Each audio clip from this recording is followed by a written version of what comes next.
Un bilan, c'est un tout. Un bilan, c'est un tout.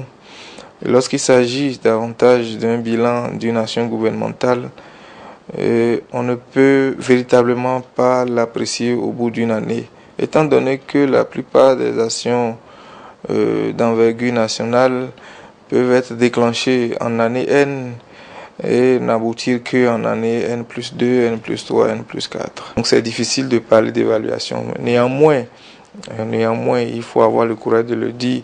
Certaines actions aujourd'hui nous interpellent, notamment l'action consistant à libérer les espaces publics, par exemple. Ce sont des actions salvatrices, mais qui ne sont pas sans inconvénients, étant donné que nos populations ont souvent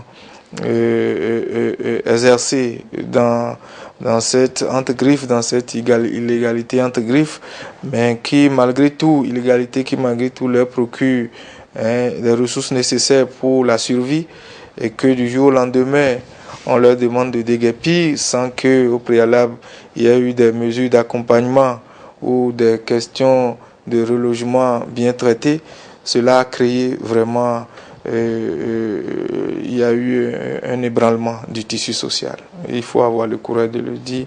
La preuve, c'est qu'aujourd'hui, vous circulez dans la ville de Cotonou, vous pouvez être fier de ce que certains espaces sont libres de tout encombrement et permettent d'assurer un peu plus de sécurité. Mais ce qui est à déplorer, c'est qu'il n'y ait pas eu suffisamment de mesures d'accompagnement et qu'il n'y ait pas eu suffisamment de mesures permettant de reloger rapidement les gens, et que ça pèse sur le panier de la ménagère. Et comme vous le savez, au Bénin, quand un père de famille ou une mère de famille perd son activité, c'est environ 4 à 5 personnes du coup qui perdent le contrôle de la survie. Et ce que nos ménages attendent, c'est ce qui impacte directement leurs revenus. Donc c'est davantage de produits et à bas prix pour que les ménages puissent manger à leur faim. Davantage de revenus au niveau des fonctionnaires, parce que quand un fonctionnaire gagne davantage, c'est forcément la mère de foyer qui voit sa popote augmenter, c'est forcément la cuisine qui augmente, c'est forcément la joie dans tout le ménage. Donc voilà, il faut également faire en sorte que, puisque l'une des mesures du gouvernement, c'était également d'assainir l'administration. Et dans ce cadre-là, il y a eu des primes, des avantages qui ont été véritablement enlevés aux travailleurs. Et nous pensons que cela avait été fait dans le sens de voir clair dans certaines choses et de les rétablir dans la suite. Parce qu'on a besoin aujourd'hui que le travailleur béninois soit révalorisé, et que dans cette révalorisation, toute la famille que dirige ces travailleurs puisse retrouver son bon vivre.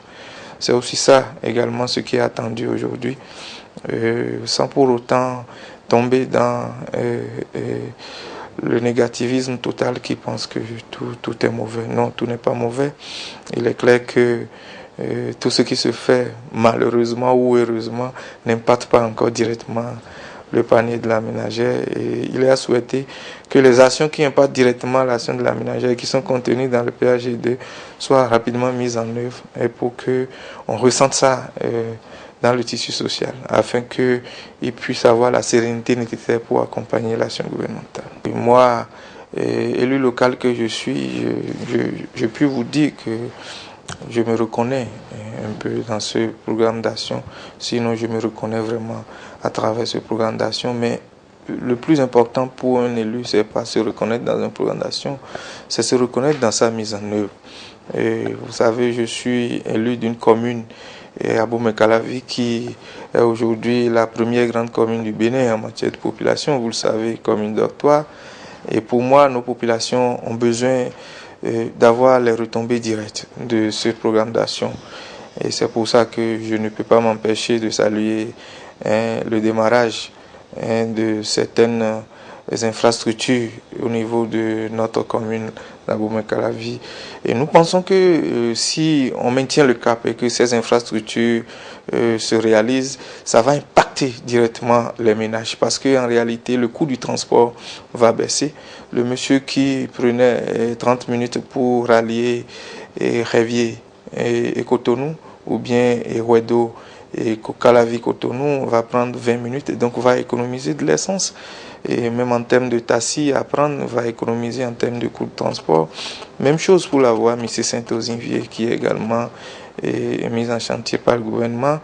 Et avec sans oublier le projet aéroportuaire de Glojik B qui dans les phases préliminaires venaient d'être lancées. Nous pensons que c'est vers ces actions qu'il faut mettre véritablement le paquet pour que leur mise en œuvre puisse impacter directement le tissu social. À ma tête, il n'y a même pas à s'alarmer. Nous allons continuer à travailler normalement pour notre pays, chacun de nous là où il se trouve.